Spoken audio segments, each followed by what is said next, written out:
welcome to another episode of Step Into the Story.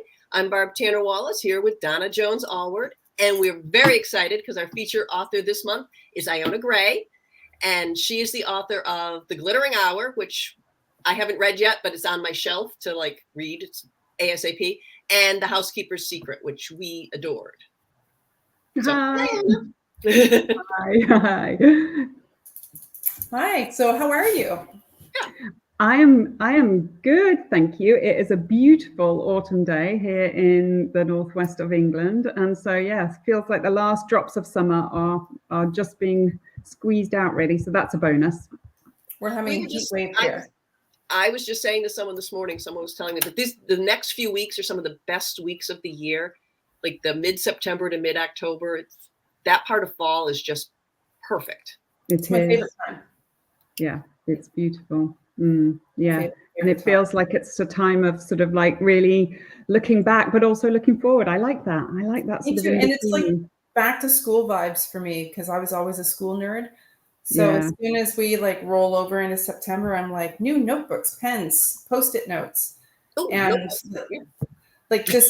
ready. Fresh energy. Ready. Yeah. So definitely. It's almost more of a New Year for me than actual New Year's. I think I agree with you. Yeah. All right. So you're here to talk about The Housekeeper's Secret, which is your latest release. And I'm going to pop your cover up here. Oh, I just started to do it and I turned it off. What are we doing to each other, dear? There we go. There we go. There it is. Isn't that a cool gothic cover? It is. Yeah, they did an absolutely great job. I think it really, really sums up the atmosphere of the book there. Yeah. It's a great strap line too. Duty, desire, and deception reside under one roof. I like that. Yeah, I didn't write that. All credit to the team at St. Martin's who have absolutely worked their socks off and done a fantastic job on it. Yeah, so pleased with that. Yeah. Did you have any input into the cover? Yeah, I did. I sent lots of images over, sort of Pinterest images, and said this is the atmosphere that I wanted. But obviously none of those, they were just sort of things that I'd found and a few of my photos as well, which were obviously never things that I'd taken on research trips and stuff, just to try and put across the atmosphere. And yeah, they found that image, and it just is really, really absolutely perfect for the book. It's like it could have been taken for it. It wasn't taken for it. It wasn't a photo shoot or anything, but yeah,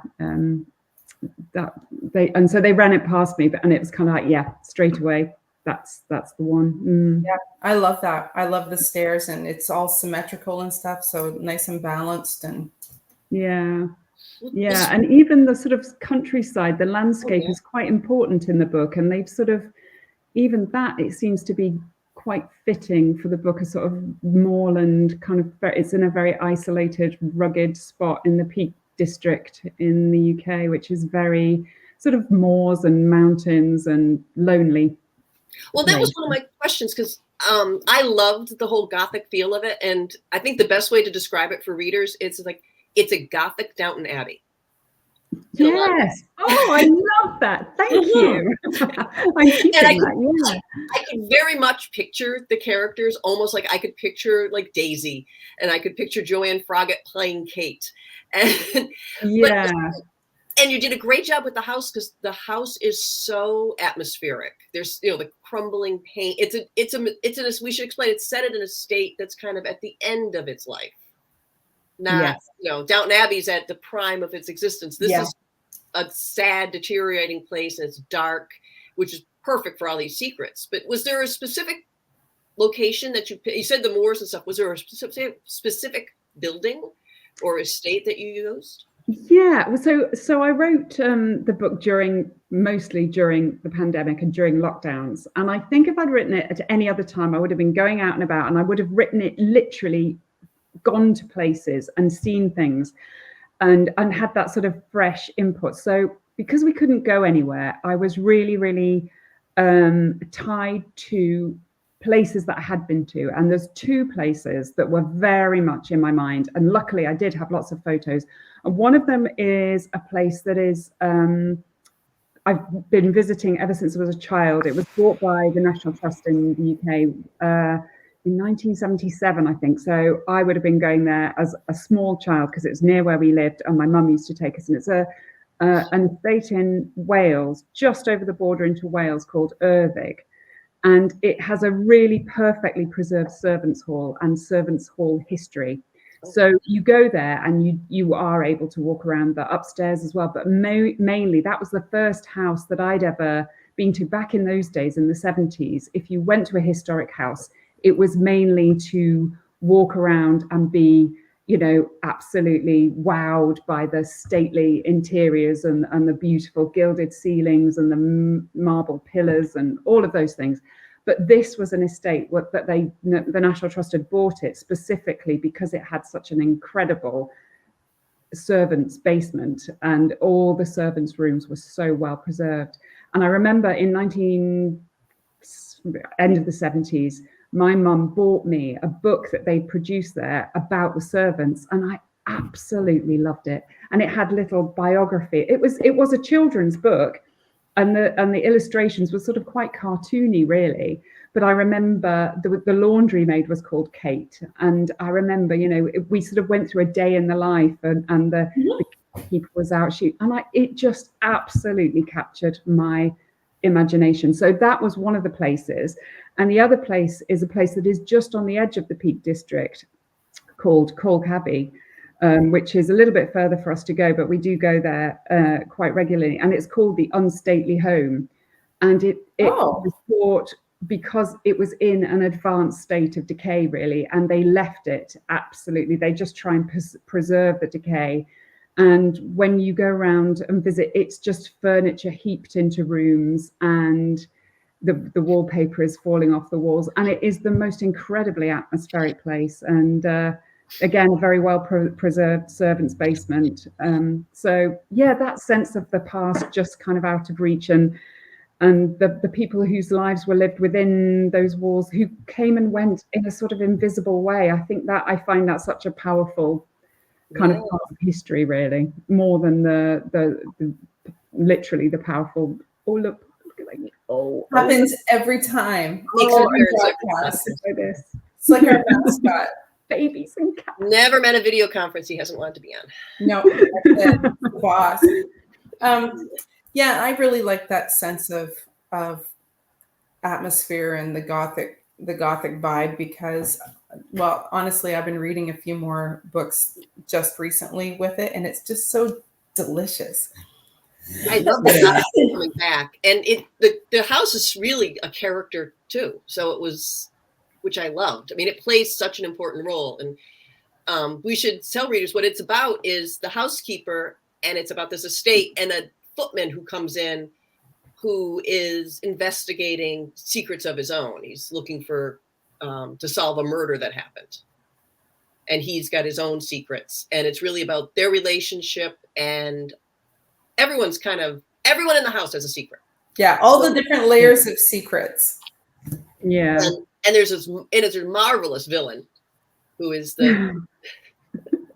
I think that the whole thing about a life in service at that time and up to that time before that as well, people who were, you know, they were in that was the way that they made their living. I think secrets were absolutely inherent in that. You could not be your true authentic self as a servant in Victorian or Edwardian Britain. You absolutely, everything had to be buried, and it was all a fiction. You were just, you know, even to the extent in a lot of those big houses, they just gave you a name. So all the first footmen would be called Thomas, and one would leave and somebody else would come in and he'd be called William or whatever. And it's kind of like, no, you're Thomas.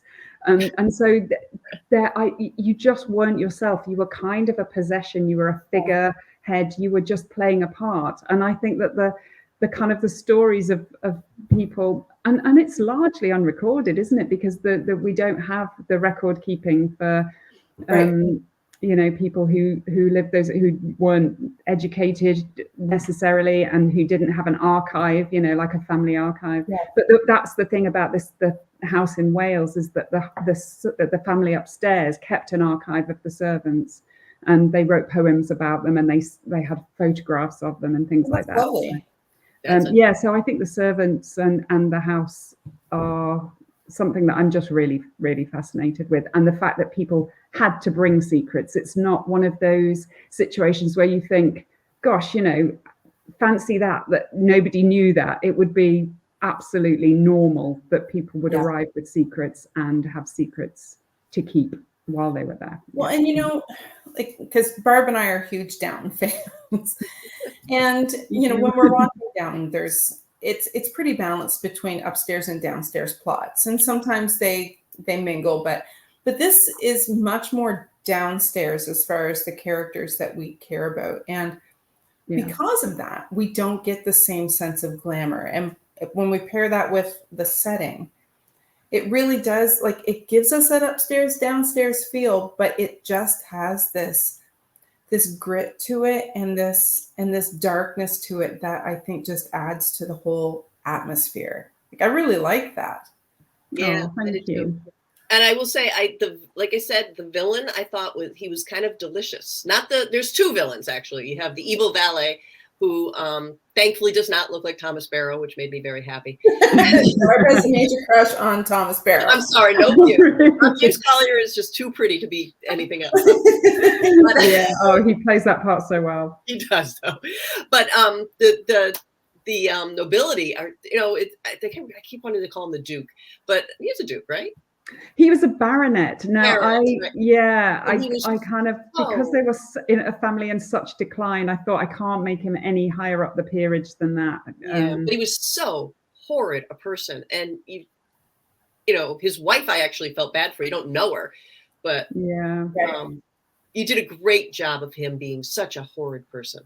Oh, thank you. I think it's that entitlement, isn't it? Very distasteful secrets. Well, a baronet, really, if you're looking at the peerage, it's almost like you have peers, and then you have baronets. They're kind of at the bottom. At the bottom. And so I kind of like that. They were sort of. I think that I'd put that they'd got the baronetcy because of their overseas. He'd been, given the baronetcy because he'd been with the East India Company. And I sort of had started to look into that and research it, and just thought, that's built on a whole lot of unpleasantness, really, isn't it? All of that trading and, exploitation and oppression and all that kind of thing. Yeah. And I'm sure that there were very decent people who were, and families still now who live in houses that, were built on the riches of that time, and they're perfectly decent people who are aware of all of that. And it's a whole very difficult history.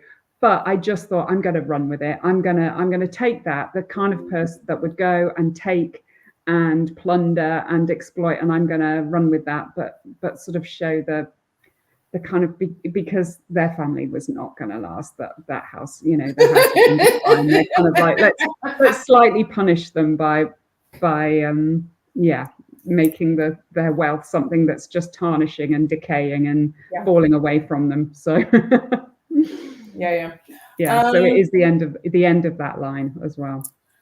So I have a question about when you were writing this, because as we were talking before we started, I had mentioned that you wrote this during the pandemic, and I wrote my book that's out now during the pandemic. And so my question is, because you said you had everybody home, which same. Although for me, it was mostly just my husband, so it wasn't too bad. But everybody home, and you're trying to write this complex book. And so how did your process or your schedule change? And those are two different things, right? Your writing process and then how you schedule things. I mean, they're tied together, but they're not necessarily the same thing. So how did things change from how you normally would write a book?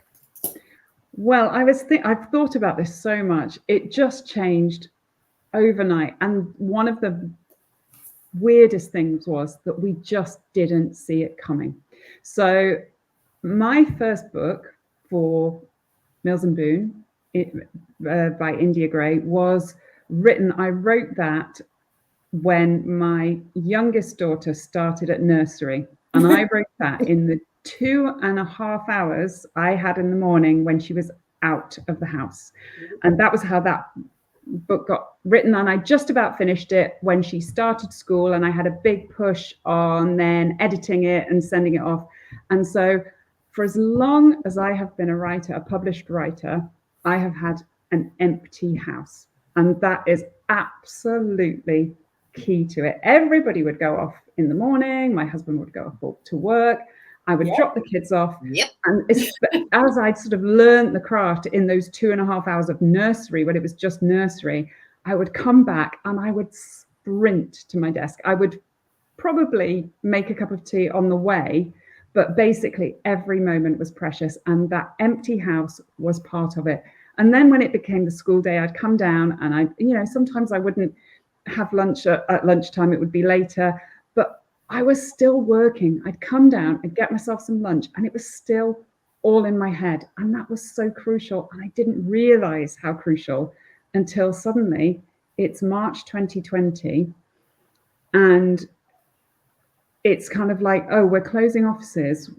So my middle daughter was actually living at home then, back home. She'd finished university, but she was living back at home. And her office was closing. So she was like, oh, I'm going to be working from home. My husband, I'm going to be working from home. So I'm sort of, okay. My oldest daughter was living up in the Lake District, working for a museum. So I thought, well, you can't be a museum curator from home. But no, sure enough, they So she arrived home with boxes of stuff, museum artifacts. Oh, Lord. That needed cataloguing, things like that. Then my youngest was at university, and suddenly it's kind of like, well, we've got to choose where we want to be. And she'd only just started. She was in her first year of university. She was in a hall of residence. She didn't know people very well. As the pandemic went on, when she got into her second year and she had her friends, she did go back and did her lockdowns partly in, and then she got ill and with glandular fever and she had to come home. But suddenly it was just kind of like dominoes falling. It was like, I didn't see it coming. In the space of a week, we suddenly had all of us back home, all of us unexpected. And my daughter from the Lake District also brought a cat with her. And my writing room is at the top of the house in the attic, and that was gone. The top floor was taken up, and I had nowhere physically to write. So that was the first challenge, because every spare room was taken up with people making their desk space. My desk space was gone. But even if I could, so I was trying to write in the mornings. I was staying in bed to write. I was trying to do that. But the headspace, I just didn't have headspace, because suddenly it was food that was, and it was so interesting, I think, as a historical writer. And I'm sure, Donna, in your book, you do actually have a pandemic that comes and they have to decide where they want to be. But it was that, and in your book as well, there was a lot about food shortages and making do. And I really kind of came as close as I'm ever likely to come. And I mean, it wasn't the same. I'm not pretending that what I went through was like somebody going through rationing in it. Right. But eggs, flour, none of them were available. You couldn't get to a shop. Yeast here, make your own bread. Like my husband started making sourdough. Yeah. It was toilet paper here. No, seriously, you could not toilet paper. I know, here too. It's kind of people were washing things so much. You couldn't get the paper towels. You couldn't get toilet paper and yeast. Yeah, it was weird things like that. But yeah. And pasta was, you know, it was just kind of like people were selling pasta on eBay, weren't they? It was ridiculous. And so I think I just switched into a sort of quartermaster role. That was what everybody else was in their spaces that they'd found in the house doing their thing. And I kind of like very quickly just shifted back into that kind of looking after the family role, and I couldn't really think about anything else. And I was in touch with my editor at St. Martin's, and I was sort of saying, this is kind of bad. And she said, it is the same. And it was so reassuring. She said, I have got so many authors saying the same thing. And there she is in New York, and here I am in my corner of rural northwest England. And it was so reassuring. So she just sort of said, just get through, don't worry. It's fine. It's normal. We are just managing things. So for the first few months, I would say I didn't have a process. I kind of just let it go. I couldn't think about it. And when I did try to think about it, it was just very, very stressful. And then we got to, I think it was the first week in July, or it was kind of in June that things started to open up. And the first week in July, so we'd had from March till July, and I hadn't really written at all. The lockdown was lifted enough that I was able to rent a room in an office, a building where there was offices. Nice. And I shifted to over there. And it was actually the maternity hospital. It's now been repurposed to offices, but it was the maternity hospital where I was born. So it was really weird. And it was a very strange, echoing old hospital building. And I'm absolutely 100% sure it was haunted. I used to be there in the winter. I was there till quite late, and you could hear the wind. The window, none of the windows fitted properly. They were all really rattling. You could hear the wind whistling through all the rooms. It was the spookiest, eeriest place. But that's where I wrote. And when I went back there, I had, Virginia Woolf's Room of One's Own. I had that, and it did make a massive difference. But I did struggle to shift my headspace back into it, because I think there was such a lot of anxiety that it's really hard to recapture now.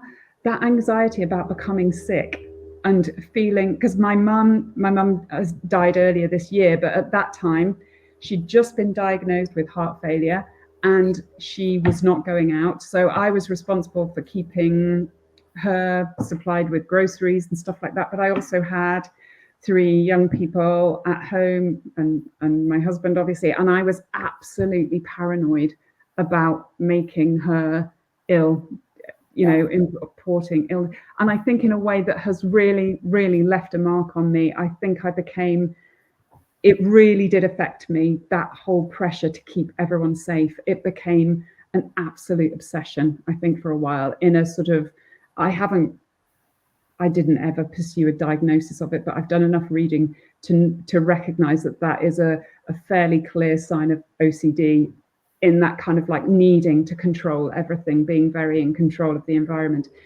So the writing process was very much overshadowed by that, but I think that it kind of manifested in the book by this claustrophobia, the sort of sense of being very isolated within a space and feeling like you kind of testing routes of escape all the time and finding that there aren't any.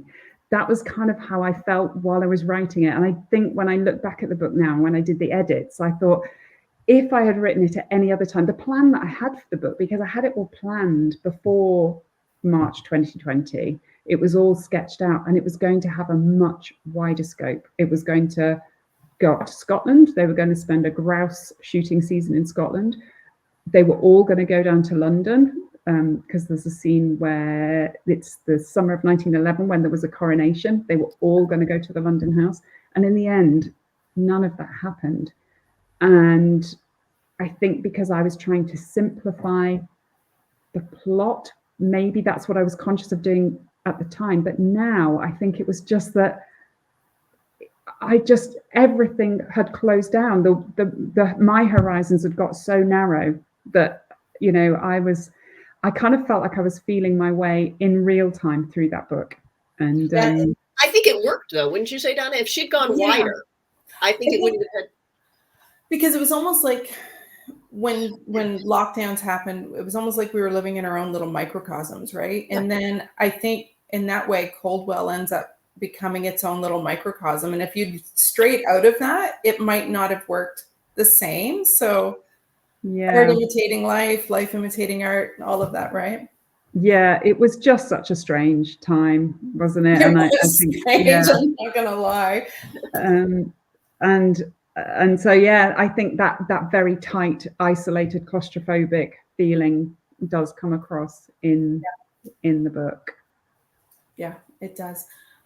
It does. Barb, did you have another question? I think we went through mine that I had. Kind of did. I was the one of the things that I thought was interesting is it does flash forward. This isn't just it isn't linear. It flashes forward to World War I. And I don't want to talk too much about the flash forward because you do have 4 points of view, and they're in the future. You don't know whose points of view you're. Yeah. And so it, you kind of play very coy with who jumps ahead. When you jump ahead, you don't know who's talking necessarily. That's right. Which kind of adds to the tension because there's things going on in the past. And so we've moved to the future, and you're like, well, which characters survived? Yeah. And you play a couple tricks with it, and I thought that was really interesting. But one of the things I thought was interesting is you do intersperse a letter. Yeah. And was there a reason why you interspersed it? Or was that also to keep the tension? Was that part of the... I knew that I wanted a framing story. It was always going to have a framing story. And initially, my thought about the framing story was that it was going to be set in World War II, because I had the research, what had drawn me originally to that area where the book is set. It's set very specifically. The fiction, the names of the places are fictional, mostly, but it was set in a very specific location in the Peak District, which is between Manchester and Sheffield. So if you look on a kind of dark sky map of the UK in the present day, a satellite map, you can see the big bright spots of Manchester and Sheffield, and this absolute dark spot in between, which is the wilds of the Peak District. And in that place, there was during the Second World War, they demolished villages to make a reservoir, and that work was still going on in the Second World War. And I initially planned that the house would be demolished, and that would go, and they would find out some of the secrets then. I know which secret they would find out. Yeah. Yeah. And so hard with spoilers, right? Yeah. And so I started to write that, and I loved writing it. But the trouble is, it took on too much of a life of its own. Yeah. I was writing this story that was grounded very much. I wanted it to be a novel of the Edwardian country house, the golden age before the First World War, that kind of time that just vanished overnight, just like our lives had vanished in kind of like early 2020, that kind of thing, that something happened and that world vanished. And I started writing it so I'd written a lot of the kind of like the whole thing with the servants and that way of life, which by 1942 or whenever it was that I'd started my second time frame, it felt so much like I built that world. And then 1942, we've got rationing, we've got cars, we've got Americans in the UK, we've got all of that, and it felt quite jarring. It felt like I was setting there was too much contrast, and I was really trying to do two things, and I felt that I was telling two stories really. And I would still love to write a story set around the drowned village and the demolished hall and all of that kind of thing, but I realized this book was not it. So the framing device was there was going to be too much to fill in, too big a time frame. And obviously I did it in Letters to the Lost. There was a big gap in the time frame, 70 years or something. But because this was going to have some of the same characters in, I didn't want to bridge that gap. So I wanted to tell that story at a much narrower gap in time. And so I did it more immediately through the actual characters themselves. And the letter seemed to be the best way of bringing us back into the heart of that question that was sort of like left unresolved at the end of the 1911 section. It maintained the heart of the story because at its core, it's a love story. Yeah, I wanted it to be a love story. I've always written love stories. I always thought I would never write anything else. And I think, again, it's partly to do with the pandemic, and it's partly to do with the time of life that I'm in, as kind of like going into my 50s, juggling everything. I think I've kind of like coming down from the estrogen high. I think I've kind of like, the stuff now, there's so much stuff to write about, and it's darker. A lot of it's darker. And so I did still want to write the love story, but it is in the context of a lot of other stuff that gets in the way, life stuff, a bigger sweep. And so, yeah. But I think all three of us are doing that. I think, because I find that really relatable. Yeah. I miss those days. I totally miss the days of being able to focus on that. But now my mind is jumping in and going, but. Exactly. It's bigger and it's interesting and it's more complex. Like I love it, but I do still like to see, if not a romantic thread, I still love to see like an ending that's optimistic and satisfying. Yeah. And I don't think I'll ever leave that behind. No, well, don't ever leave it, because I've just read your book, and the relationship, it is just so beautifully crafted, so pitch perfect, and the relationships are absolutely on point and so heart lifting. Oh yeah. I need to do a reread, because knowing I was going to be speaking to you today, I kind of rushed through I wanted to finish it. I finished it this morning. I've done nothing. That's okay. I know, but I rushed. I was, because it was one of those books that you think, I'm not going to rush this. It is beautiful. It's the most beautiful autumn book. I'm not going to rush it. And then I couldn't stop, because I knew I was going to be speaking to you, and I was going to want to say I love it. Well, I will say that I wrote that during the pandemic, and I had already signed a contract with Harlequin for it was actually ended up being the last 3 books I wrote for the romance line at the same time. And then my husband started teaching from home. Right. And so I didn't have kids home, but I had him home, and we weren't going anywhere other than like one person would go to our we're in a small town, local grocery store and get groceries. So it was a very small sort of narrow world. And even researching, like you said, you didn't go out to a lot of the National Trust houses. And I didn't venture very far, even though it's set in my nearest city. So I can relate to a whole lot of that, but I think too it allowed me to really, I don't know, I stayed with the characters, I think, a lot more, and didn't get sucked into trying to put too much history in it. So and that's what is so lovely about The Housekeeper's Secret, is that the house is like a setting on its own, and it's got this great, atmospheric vibe, but really it's about your characters, and it's about Jem and Kate, and I just love how intimate that gets. You know what I mean? Like, I love it when I can be intimate with the characters.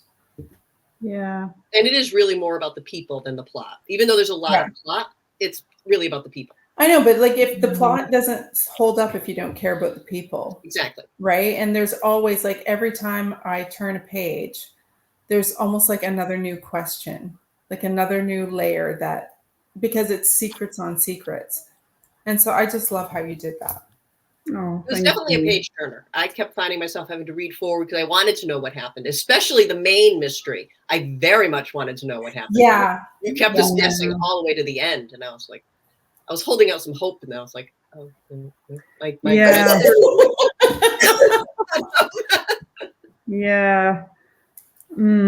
I was going to make that darker, actually. That part of the book was going to be more prominent and darker, and I kind of stepped back from that, because I thought, I don't actually want to go there with that. I don't need to. I want to yeah. You implied Come enough. on. You implied enough that I think we didn't need to go any darker. All right.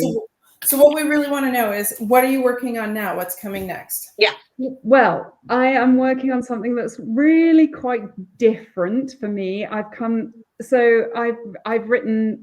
Letters to the Lost, which was World War II, but it had a contemporary strand to it. So it was World War II and sort of present day. I think it was 2012 or something was the modern strand. And I loved writing that. And then I did The Glittering Hour, which was 1926 and 1936. That was quite a long. And then I went further back with the Housekeeper's Secret. So we're in 1911. And I just sort of thought, I do want to go further forward now. I want to come back to a more contemporary setting. So the book that I'm writing at the moment starts in 1969, I think, 68, 69. And it goes through different stages. It jumps different stages, and the most recent one is 2005, and it's set within one family. And so, yeah, it's quite different for me, but I must admit, I'm kind of rediscovering that more contemporary voice that obviously I used when I was writing as Iona Grey. Yeah. I did love a sort of contemporary romance as well. I love writing historical. I absolutely love it. And it's not something that I will ever turn my back on, because it's just the way that my mind works. Time is just kind of, I can't ever get my head around it. And it fascinates me endlessly. But this one has sort of a bit of both of those things in it. It has the kind of sweep of the years on one family and relationships and how they change, but it's also a much more contemporary sort of setting. So, yeah. Very cool. And we always ask our guests what they're reading, which we already know now was When the World Goes Silent. What are you going to read What's next on the reading pile? I guess. Yeah. What's next on your pile? Oh, I would have to look at my Kindle. There's an author that I've been enjoying a lot called Lauren Bravo, who is newish in the UK. I read her first one, and she is very funny. She's very funny, light-hearted voice, and her new one is called Probably Nothing, and it's about people pleaser. She's sort of a younger voice. I do like reading, and I am enjoying, have enjoyed her work. But yeah, I do also like books by women in midlife. I do enjoy that perspective. So yeah, I need to, they don't jump out at you. They're not front and center. So we have to seek them out a bit, I'm finding. Kate Atkinson's got a new one out. She's always an auto buy for me. I just read the latest David Nichols, which was very good. But yeah, what are your recommendations? What are you reading? Oh, what are you reading next, Barb? I'm actually reading Eternal by Lisa Scottoleone. All right. It was her foray into historical fiction. It's an older book, but I hadn't read it. It's been sitting on my pile, and it's the time frame is very similar to where I was writing, which is why I had been avoiding it. But I said I keep going back to it and saying I need to read it, so I picked that up. And nice. I just looked up a non-read about how they used librarians as spies during World War II. And I can't remember the name of it now, but it was. I read a really lovely book called The Wartime Book Club. Set on Jersey. Kate Thompson. Yeah, beautiful. Yeah, she's actually going to be on with us in November. Oh, that's a treat. Yeah, she's fun. She's adorable, and her books are brilliant. Yeah. I don't know what I'm going to pick up next, but I suspect it might be something that I brought back from the UK when we were there. So I might grab, I got Fiona Lucas's new one that's coming out, and I might just snap it up as a comfort read. Yeah. Or something new. I love her, and I love her books. So yeah, her books again, so satisfying. So I'll show you the cover. I wish she had more of a presence in the US. I think that US readers would love her. And it's a shame that she doesn't get as much it's always and only you. And this is the arc. So it'll have the actual cover will have, her name and everything. But yeah, it's really pretty. Going on my list. Yeah, it's in early November. Nice. So I snagged an early copy. So I think that might be great. So I don't have early November. I know, pre-order. Yeah. Will do. Yeah.